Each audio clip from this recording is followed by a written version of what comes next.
बिस्मिल्लाहिर्रहमानिर्रहीम। अस्सलाम वालेकुम। Welcome to my channel ideas on cooking में आज हम आपके लिए बहुत ही मज़ेदार से इमली आलू बुखारे की शरबत की रेसिपी लेकर आए हैं। बनाना बहुत ही ज़्यादा आसान है और इस तरह से बनाकर आप इसे स्टोर कर सकते हैं और जब जी चाहे बस इस शरबत को बनाएं और पिएं। और अगर आपको मेरी ये रेसिपी अच्छी लगे तो मेरे चैनल को सब्सक्राइब कीजिएगा, लाइक कीजिएगा और अपने फ्रेंड्स एंड फैमिली के साथ भी ज़रूर शेयर कीजिएगा। तो चलिए आइए इस मज़ेदार से शरबत को बनाना स्टार्ट करते हैं। तो सबसे पहले हमने 300 ग्राम इमली और 150 ग्राम मैंने खुश्क आलू बुखारा लिया है। इमली जो है ये रेड वाली होनी चाहिए और आलू बुखारा जो है ये भी आप देख सकते हैं। इसके बाद इस तरह एक बाउल ले लेंगे और इसमें हम इन दोनों चीज़ों को ऐड कर लेंगे, पहले आलू बुखारा और इसके बाद इमली को। और साथ ही हम इसमें थोड़ा सा नीम गर्म पानी ऐड करेंगे ताकि ये दोनों चीज़ें अच्छे तरीके के साथ फूल जाएं और नरम हो जाएं। पानी हम इसमें इतना ऐड करेंगे कि जिसमें ये दोनों चीज़ें अच्छे तरीके के साथ डिप रहें और कम से कम 4 घंटों के लिए हम इन्हें इसी तरह से छोड़ देंगे। इस तरह से चम्मच के साथ हम इनको इस तरह अलग अलग करके भिगोएंगे ताकि ये दोनों चीज़ें अच्छे तरीके के साथ पानी में डिप रहें और अच्छे तरीके से फूल जाएं। तो देखते हैं 4 घंटों के बाद आप देख सकते हैं आलू बुखारा जो है वो कितना अच्छे से फूल चुका है। अब हम इसे इस तरह से चेक करेंगे। आप देख सकते हैं ईज़िली इससे गुठली जो है वो अलग हो रही है और सेम इसी तरीके के साथ हमने ये जो सारी गुठलियाँ हैं वो अलग कर लेनी हैं।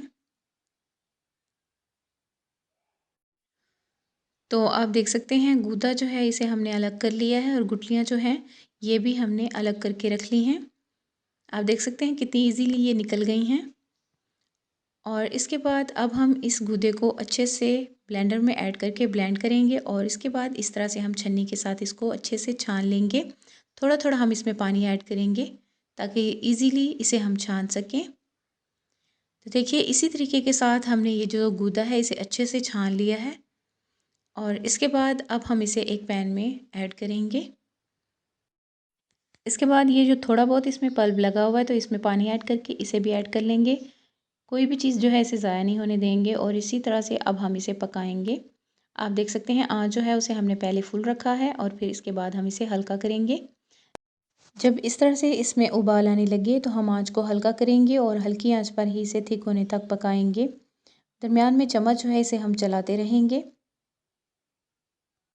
और जब इस तरह से इसमें उबाल आने लगे तो आँच को हल्का करेंगे और इसी हल्की आँच पर ही हम इसको पकाते रहेंगे कम से कम 15 से 20 मिनट।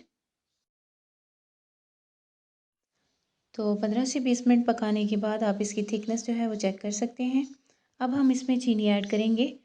मैं इधर 2 कप चीनी ऐड करूँगी। चीनी हम इसमें इसलिए ज़्यादा ऐड करेंगे कि जब भी शरबत बनाना हो तो बस इसको थोड़ा सा ऐड करें और पानी ऐड करके शरबत तैयार कर सकें। तो चीनी हमने ऐड कर ली है। अब हम इसे अच्छे से पकाएंगे। जो चीनी है वो भी अपना पानी छोड़ेगी और इसका जो पानी है इसे हमने खुश्क करना है। इसके बाद साथ ही हम इसमें लेमन जूस ऐड करेंगे। 4 अदद लेमन से मैंने जूस निकाल लिया है तो ये हम इसमें ऐड कर देंगे। लेमन से ये होगा कि ये जो हमारा शरबत है ये जमेगा नहीं। और इसके साथ ही अब हम इसमें 1 टीस्पून नमक शामिल करेंगे टेस्ट के लिए।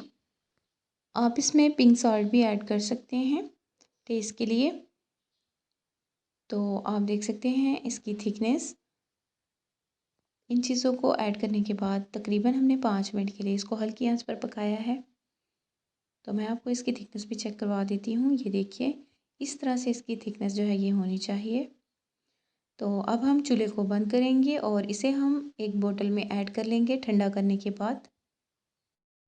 तो आप भी इस तरीके के साथ इस शरबत को बना के स्टोर कर सकते हैं 2 से 3 माह के लिए और जब जी चाहे इस शरबत को बनाएं और पिएं।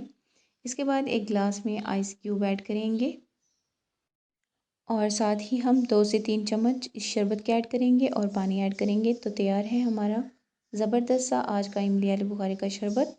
आप भी इस शरबत को ज़रूर बना के रखिएगा। जैसा कि गर्मियाँ हैं तो गर्मियों में मैदे की गर्मी को ख़त्म करता है और आपके जिगर को ठीक रखता है। तो मैं उम्मीद करती हूँ मेरी आज की ये रेसिपी भी आपको अच्छी लगी होगी। अगर आपको अच्छी लगी हो तो मेरे चैनल को सब्सक्राइब कीजिएगा, लाइक कीजिएगा और अपने फ्रेंड्स एंड फैमिली के साथ भी ज़रूर शेयर कीजिएगा। और अगर आप ये रेसिपी फेसबुक पे देख रहे हैं तो मेरे पेज को फॉलो लाइक ज़रूर कीजिएगा। तो मिलते हैं इस तरह की और मज़ेदार सी रेसिपी में। अपना ख्याल रखिएगा, मुझे दुआ में याद रखिएगा। अल्लाह हाफिज़।